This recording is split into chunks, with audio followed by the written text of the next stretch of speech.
창세기의 처음 시작의 책은 굉장히 아름다운 감탄사로 시작을 하잖아요. 하나님이 참 좋았더라 라고 이렇게 시작을 하는데, 그 감탄사가 금방 이제 사람들이 서로를 죽이고 보복하고 이런 폭력의 사회로 변질되면서 하나님이 굉장히 아파하고 고통스러운 모습들을 보이는 것을 볼 수가 있습니다. 창세기의 책은 어찌 보면 하나님이 아름답게 창조한 세상이 사람들이 그런 것들을 죄로 말미암아 점점 흐트러뜨려 놓고, 또 하나님께서 각 사람들을 선택하셔서 그것들이 어떻게 아름답게 변화되는지, 그런 사람들을 다루어가는 이야기가 창세기의 이야기입니다. 특별히 창세기 이 50장 이 장면은 창세기에 어찌 보면 마지막 결론이기도 하고 하이라이트 같은 장면이기도 합니다. 그림을 그린다면 창세기의 가장 아름다운 그림 한 장이 바로 이 그림일 것입니다.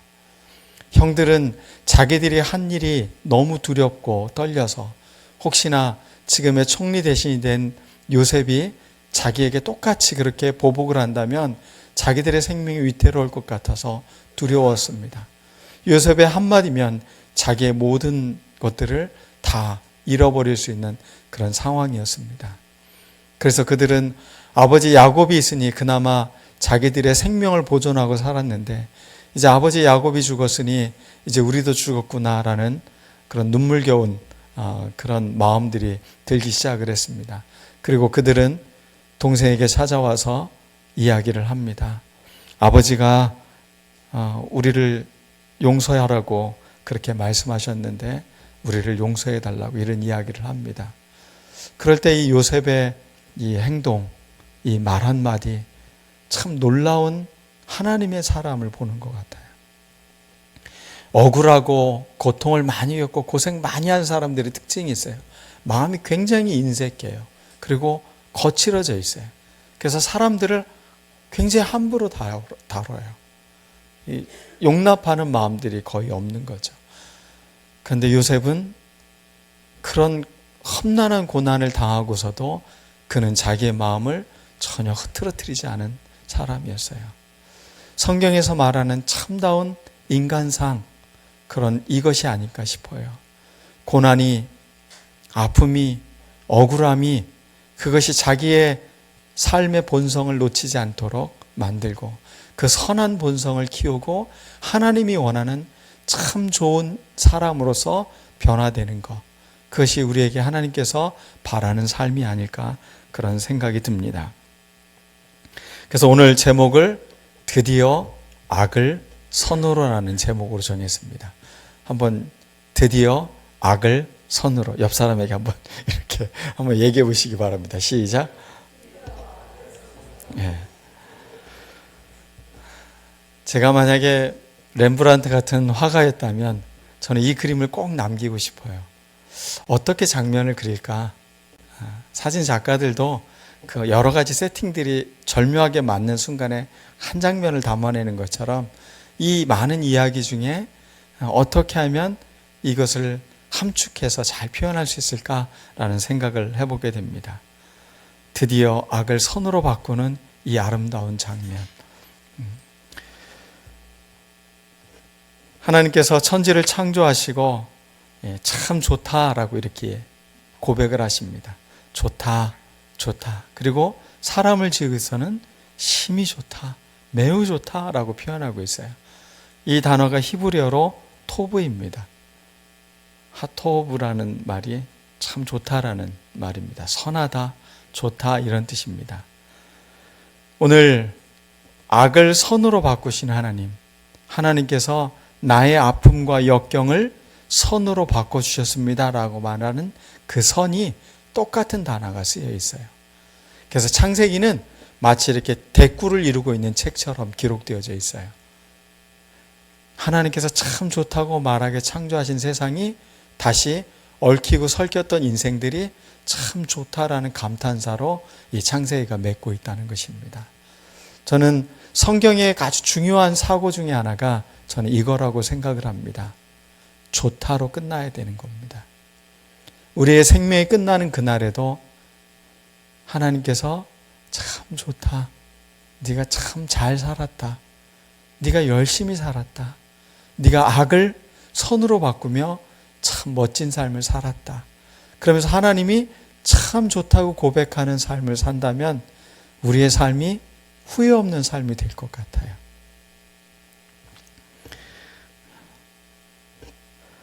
저희 가족도 과거를 살펴보면 참 서로 많이 상처를 주고받았던 것 같아요.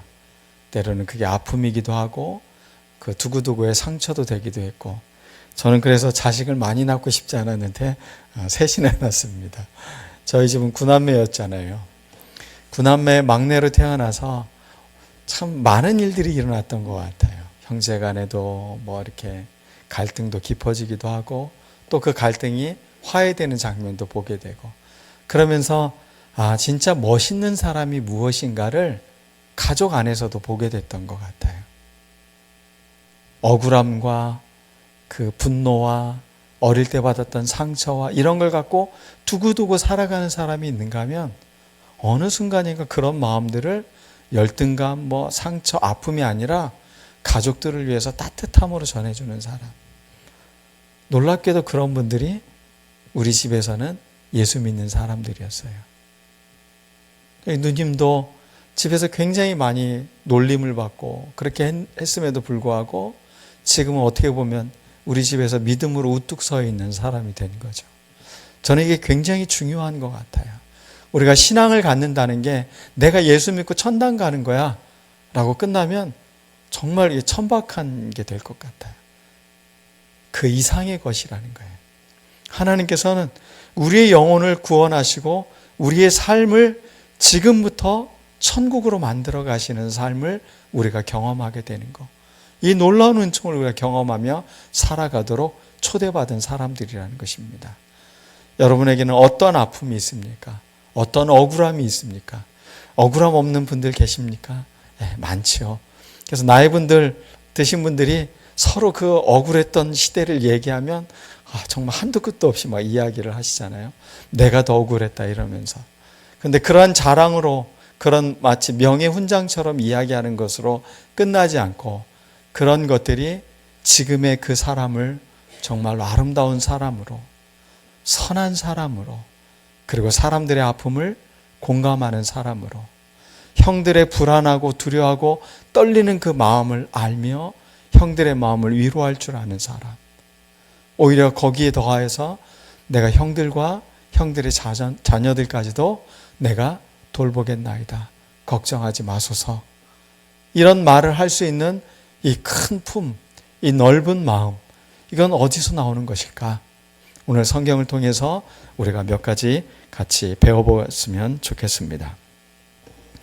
인간의 굴레를 벗어나는 방법, 그 첫 번째는 바로 울어야 됩니다. 요셉은 얼마나 많이 울었을까요? 형들이 자기를 구덩이에 던지고 그런 자기를 죽이려고 하고 또 그런 자기를 노예 상인들에게 노예로 팔고 억울하게 그 종으로서 살다가 억울하게 모함을 받아서 감옥에 갇히고 매일매일이 눈물이었을 것 같아요. 전반기의 삶은 아버지에게 특별한 사랑을 받았다면 그 사람의 청년기의 삶은 매일매일이 눈물 짓는 삶이었을 것입니다. 울어야 됩니다. 사람들은 울음을 자꾸 감추려고 해요. 울으면 약한 거라고 생각을 해요. 그러나 진짜 눈물을 흘리는 거, 그리고 그 눈물이 그 모든 것을 씻어내는 시간, 그건 우리를 굉장히 정화시켜주는 시간입니다. 단지 감정적 눈물이 아니라, 슬퍼하는 시간이 아니라 그걸 통해 정화해내는 시간을 갖는 것이죠. 형들에게 억울했던 마음, 미워했던 마음, 너무 분노가 쌓였던 그 마음들을 눈물로 풀어내는 겁니다. 우리는 울어야 합니다. 울지 않으면 우리의 마음이 점점 거칠어지고 메말라지고 똑같이 사람들에게 대하고 싶은 보복의 마음들만 자꾸 커져갑니다. 눈물을 흘리고 울 줄 아는 사람. 그러기에 형들이 자기 앞에서 두려워하고 떨고 있을 때 요셉은 눈물을 흘립니다. 형들은 나를 크게 오해하고 있다는 거죠. 그런 게 아닌데, 형들과 함께 살고 싶어서 여길 데리고 온 건데, 형들은 자기들이 이제 죽음에 직면했다고 그렇게 두려워하는 모습을 봅니다. 눈물을 흘릴 줄 아는 사람, 사람들의 가슴 아픈 이야기를 듣고 함께 동참하는 사람, 힘들고 어려울 때 그 어려움에 함께 해주는 사람이 있는가 하면 힘들고 어려운 것을 보고 외면하는 사람들이 있어요. 그냥 모른 척 하는 거죠. 그럼 자기 마음이 좀 편해요. 그 힘든 일 같이 하지 않아도 돼요. 교회에서 힘든 일을 꽤 작년 후반기부터 올 초까지 계속 일을 했어요. 근데 몇몇 사람들은 그 힘듦을 같이 기꺼이 해주더라고요. 참 든든하고 고마워요. 근데 외면당하는 것 같은 느낌이 들었을 때는 오히려 일이 힘든 게 아니라 그런 게 더 힘든 것 같아요. 우리가 함께 온다는 거, 함께 한다는 거, 그것은 누군가의 힘듦과 아픔을 보고 함께 할 수 있는 마음. 우리 희망교회 구호가 있잖아요. 함께 울고 많이 웃고 서로 기대 같이 서는 교회. 교회가 세워지면서 처음 이 문구를 만들었어요. 이런 교회면 참 좋겠다. 함께 울어주는 교회. 함께 고통을 당하고 있으면 그 고통에 동참해서 다시 일어설 수 있도록 해주는 교회. 많이 웃고 그렇게 해야 서로 기쁘게 할 수 있는 것 같아요. 그래야 서로 기댈 수 있고 그 기댐이 이제는 서로를 의지하는 게 아니라 우뚝 선 나무들로 그렇게 견고하게 세워져서 큰 숲을 이룰 거라 생각이 듭니다. 여러분들 메마른 눈을 갖고 사시지 마십시오. 안구건조증에 걸립니다. 그러니 그 안약을 인공 눈물을 많이 뿌리지 말고 눈물을 흘리시기 바랍니다. 매 교회에 와서 기도하며 눈물을 흘리고 내 옆에 어려움 당하고 아파하는 사람을 보면서 그 사람을 위해서 눈물을 흘리고 그래야 우리가 함께 웃고 정말로 서로를 잘 세울 수 있는 것입니다. 가족이라는 것은 늘 다양한 감정이 섞여 있습니다. 같은 형제여도 어떤 형제와는 굉장히 친밀하고 어떤 형제와는 좀 대면대면하기도 하고 이런 다양한 감정들이 있어요. 그런데 그 가정의 구심점 역할을 하는 사람을 보면 엄마 같은 리더십을 갖고 있는 사람이에요. 다 품어줘요. 그리고 예뻐해주고 격려해주고 힘들었냐고 토닥토닥 해주고 이런 사람이 가족의 구심점 역할을 해요. 이건 나이하고는 상관이 없는 것 같아요. 그런 사람이 집안에 있으면 그 사람을 중심으로 모이게 되어져 있어요. 어느덧 우리 사회가 점점 이제 개인주의화되는 사회 속에서 이제는 살고 있어요. 이건 더 이제 강해져 가겠죠. 이런 것이. 근데 그러면서 공동체의 탄탄한 유대성이 점점 사라질 겁니다. 저는 시대가 발전하고 안락한 생활을 하는 모든 것들은 참 좋지만 이런 유대감들이 정말 사라져가는 것은 참 안타까운 일들인 것 같아요. 우리가 서로의 이런 마음들을 헤아려 줄 줄 아는 또 눈물을 함께 흘려줄 줄 아는 또 고통을 함께 지어져 갈 수 있는 그런 멋진 사람들로 우리가 세워져야 된다고 믿습니다.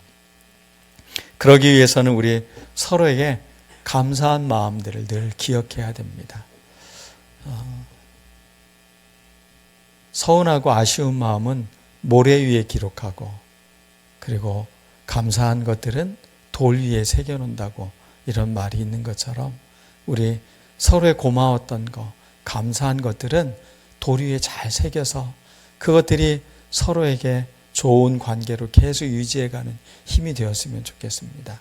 속상하고 그랬던 거 모래바람 위에 다 쓸려가도록 시간이 지나면 다 사라지도록 여러분 마음을 이렇게 좀 부드럽게 하는 여러분들이 되었으면 좋겠습니다.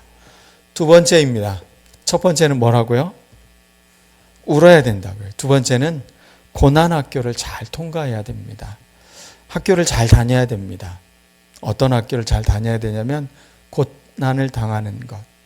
그것이 단지 그냥 나에게 괴로움만 겪는 고생하는 시간으로 끝나지 않고 이 고난 학교를 통해 훨씬 더 성숙하고 더 멋진 사람으로 자라가는 이 고난 학교를 잘 통과해야 됩니다.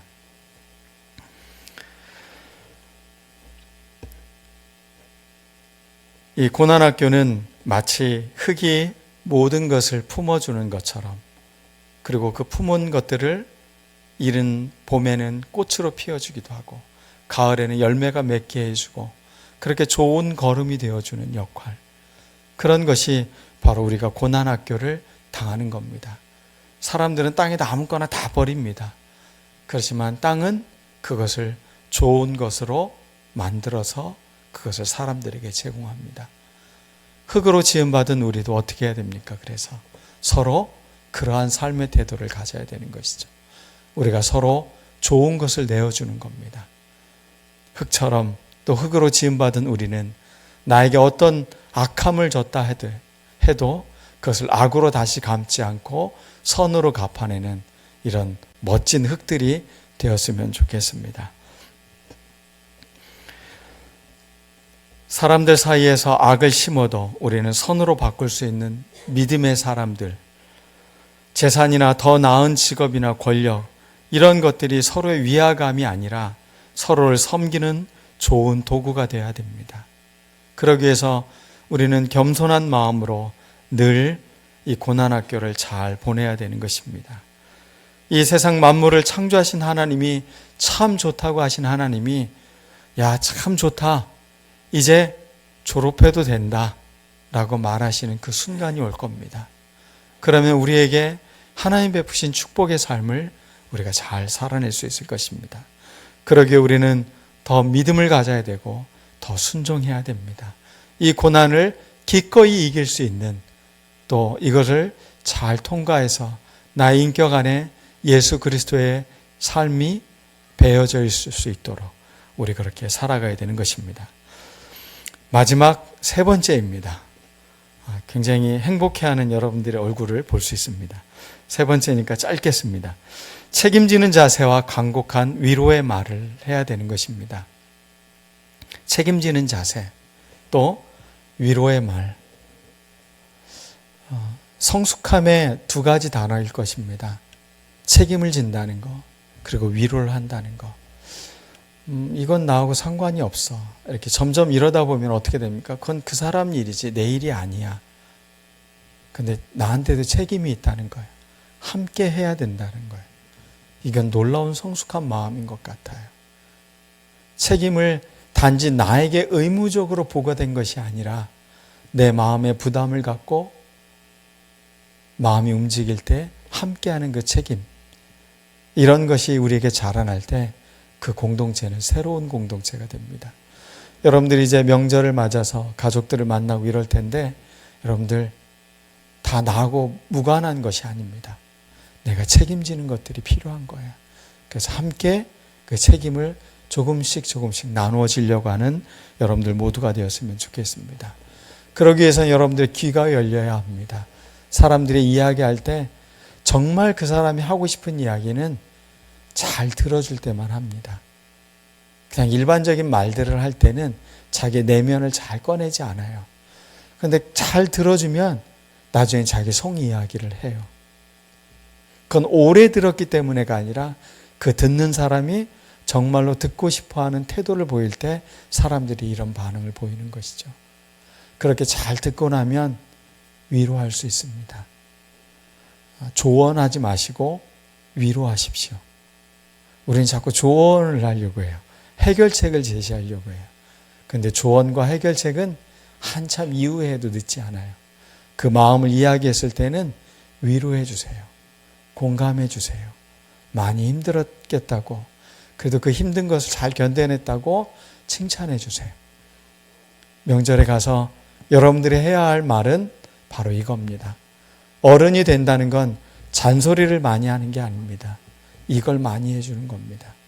들어주고 위로해주고 격려해주고 그래도 네가 열심히 했구나 이러면서 토닥토닥 해줄 때 삶이 달라지는 겁니다.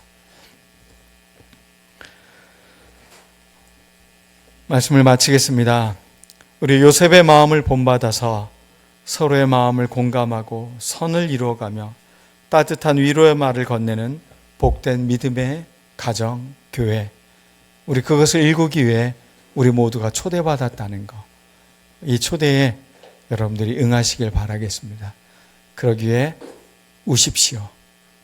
서운함, 억울함, 답답함 이런 것들 다 씻어내십시오.